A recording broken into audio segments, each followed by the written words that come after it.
Hola, bienvenidos a esta reflexión sobre fe, increencia y ciencia social. Vamos a tratar el tema del argumento sociológico, lo que llamo el argumento sociológico. ¿Por qué lo califico de sociológico?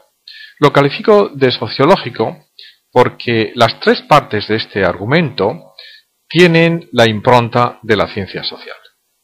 La primera parte es la interpelación que hacemos al sujeto colectivo. Miramos no fuera, sino dentro de la razón que porta el ser humano. Sin aceptar la dicotomía entre naturaleza y sociedad, interpelamos al sujeto colectivo, a la humanidad en su conjunto, porque creemos que tiene algo que decirnos sobre Dios, tanto o más importante que lo que diga el experto. En segundo lugar, le llamamos sociológico porque hacemos un análisis empírico de datos sociales. La sociología es una ciencia empírica y los datos sociales son tanto o más importantes que los datos así llamados naturales. Y en tercer lugar, le llamamos argumento sociológico porque valoramos principalmente la verificación a posteriori, es decir, histórica, para discernir óptimos de pésimos. Nada es mejor que nada si no tenemos a la vista su impronta, si no tenemos a la vista su herencia, si no tenemos a la vista sus consecuencias. Y por eso la historia nos dice a los seres humanos cómo somos y cómo podemos llegar a ser mejores. Bien, vamos a entrar de lleno en el argumento sociológico.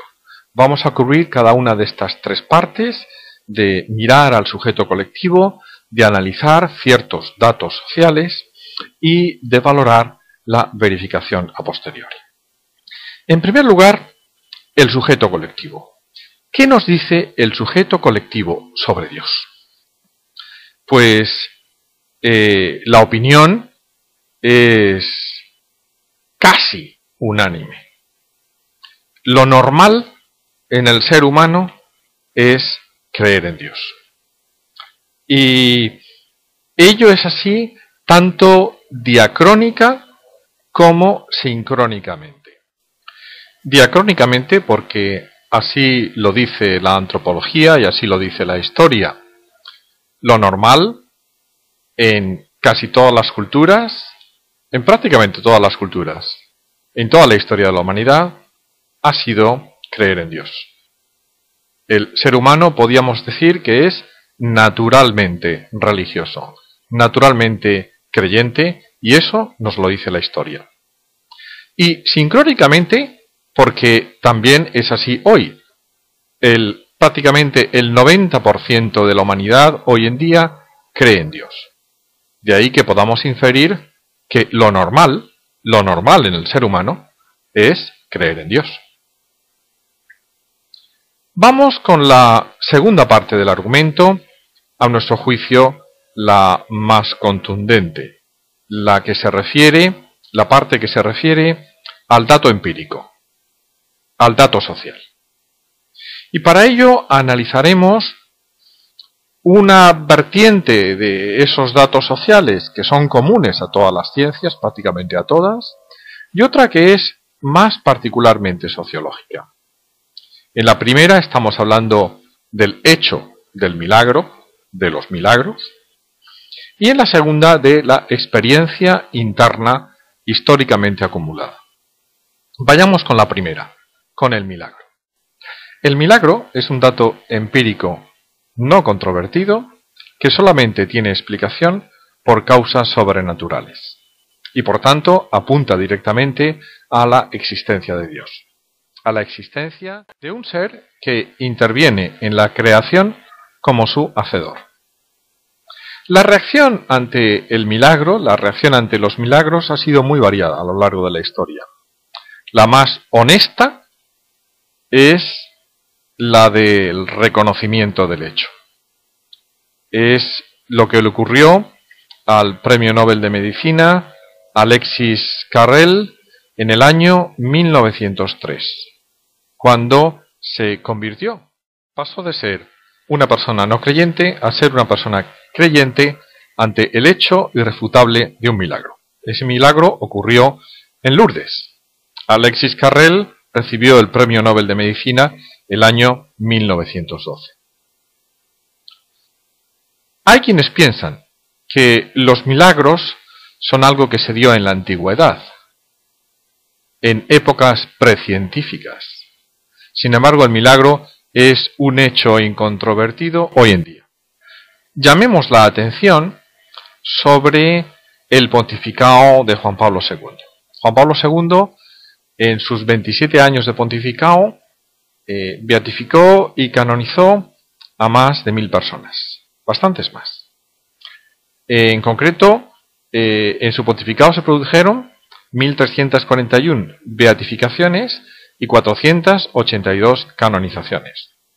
Tomando en consideración que unas 500 de esas beatificaciones fueron de mártires, para las cuales no se necesita la comprobación de un milagro, el cálculo que hago es que la Santa Sede estudió y certificó como milagros 1732 en esos 27 años de pontificado. Es un dato abrumador. Los milagros ocurren hoy en día, son algo ante lo que la ciencia no puede mirar para otro lado y son un testimonio irrefutable de la presencia de Dios en el mundo. Pero dejemos los milagros y vayamos al análisis de hechos más propios de la ciencia social. Vamos a referirnos a dos de ellos. En primer lugar está el fenómeno de la conversión. La conversión, procesos de conversión, ocurren a diario. No hay más que, aparte de los libros y de los testimonios publicados, no hay más que entrar en portales especializados para llevar la impresión de que efectivamente es un hecho que ocurre todos los días en todas partes del mundo. Muchas personas, por un proceso interno, reconocen, comprueban, son testigos de la existencia de Dios, un testimonio novedoso que antes no compartían. Es un dato, es una opinión, yo diría que es más que opinión, es un testimonio de verificación. Es como si yo voy a ti y te digo, oye, he conocido a Menganito, es un vecino que se acaba de instalar en el piso vacío que teníamos arriba de la finca. La conversión es un dato parecido. Oye, acabo de conocer a Dios. No le conocía antes, pero ahora le conozco. El problema de la conversión, o lo que a mí me llama la atención de la conversión, es la facilidad con la que nos fiamos del testimonio de Menganito cuando nos dice que ha conocido un nuevo vecino, y la increencia con que muchas veces se recibe el testimonio de Menganito cuando nos dice que acaba de conocer a Dios. ¿Por qué la ciencia social presta atención al testimonio que no tiene que ver con la religión y no presta atención, o por lo menos no presta la misma atención al testimonio que tiene que ver con la religión? Yo creo que no podemos hacer estos distingos. Yo creo que los datos están ahí para aceptarlos como son. Y si las conversiones se dan, el proceso de conversión es un proceso mediante el cual uno adquiere un conocimiento nuevo. Si las conversiones se dan, son datos, son testimonios, son experiencias que debemos de tomar en consideración, que debemos de tomar en cuenta. La conversión, podríamos decir, es un dato propiamente sociológico, es un testimonio que se da, pero en fin, es algo externo al individuo, es el conocimiento de una cosa que está fuera de uno. Pero hay también un dato muy interesante y que la ciencia social debería de tomar más en consideración. Es el testimonio no ya de la persona que no conoce a Dios y que arriba llega a su conocimiento, sino el de la persona que conoce a Dios, lo trata y nos dice que lo trata. Es haciendo una equiparación con el ejemplo que acabamos de poner anteriormente de esa persona que conoce al nuevo vecino, pues ahora el testimonio nos diría, pues mira, no solamente he conocido al nuevo vecino, sino que hemos estado hablando de esto y de esto.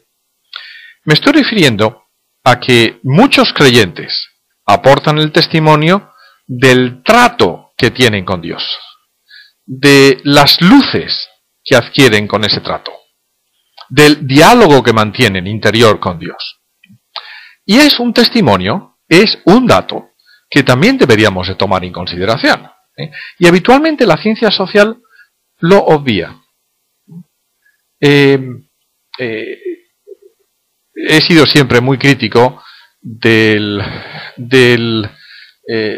peso, a mi juicio, exagerado, que se da muchas veces en la opinión pública a la encuesta. La encuesta de opinión. O sea, ¿qué opina usted sobre esto y sobre el otro? ¿No? Pero ahora, aquí no estamos hablando, este testimonio tiene mucha más validez que la opinión de la encuesta. Aquí no estamos preguntando o no tomamos en consideración la opinión de una persona, la opinión de si conoce, de si cree o no cree en Dios. Más bien estamos tomando en consideración hechos internos suyos que se han dado en la realidad. Mi trato con Dios, mi trato de todos los días con Dios, es algo real, verídico, que existe. Existe como el testimonio de un testigo procesal al que el juez toma en consideración. La ciencia social también debe de tomar en consideración el testimonio, el dato empírico del milagro, el testimonio del converso y el testimonio del creyente, que aporta conocimientos ciertos sobre hechos que se dan. Y vayamos al tercer argumento, a la tercera manera o la tercera capa que envuelve este argumento sociológico, que es el de la verificación, decíamos antes, el de la verificación a posteriori. Y aquí nos fijaremos en dos aspectos, un aspecto colectivo y un aspecto individual. Desde el punto de vista colectivo, de lo que se trata es de examinar las cotas de excelencia civilizatoria a las que hemos llegado gracias a la religión. Desde el punto de vista de la conformación de los derechos humanos, de la dignidad, de las libertades, etc. A mi juicio, el examen es positivo para la religión si comparamos la excelencia civilizatoria de la cultura religiosa con la excelencia civilizatoria de la cultura anti o no religiosa. Pero la parte del argumento que a mí me parece más contundente es el de la verificación a posteriori de la experiencia individual.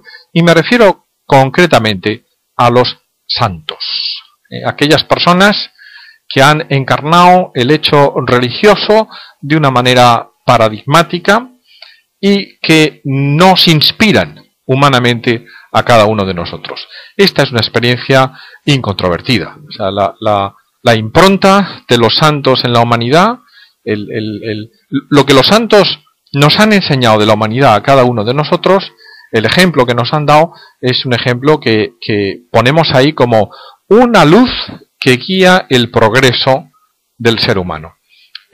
No voy a nombrar santos concretos, pero, en fin, yo creo que la cultura religiosa nos da un ejemplo, muchísimos ejemplos, válidos todos, de los que yo creo que, mirando para atrás, pues conforman esos puntos álgidos de experiencia humana, de santidad de vida, que inspiran a todo el mundo.